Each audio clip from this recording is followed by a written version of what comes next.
Let's solve this cash budget problem for Amigo Corporation. We'll go through it step by step. First, let's look at the sales and purchases data for the past 6 months. Now, let's understand how cash is collected from customers. 30% is collected in the month of sale with a 2% cash discount. 50% is collected in the following month. 15% is collected 2 months after the sale. And 5% is uncollectible. For purchases, 40% is paid in cash in the month of purchase, and the remaining 60% is paid the following month. Let's start with October's cash collections. From August sales, we'll collect 15%, which is $5,100.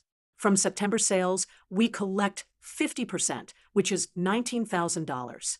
And from October sales, we collect 30% with a 2% discount, which comes to $12,348. For October's cash payments, we need to pay the remaining 60% of September purchases, which is $8,400. And we pay 40% of October purchases, which is $6,400. This gives us total payments of $14,800. Let's calculate October's ending cash balance.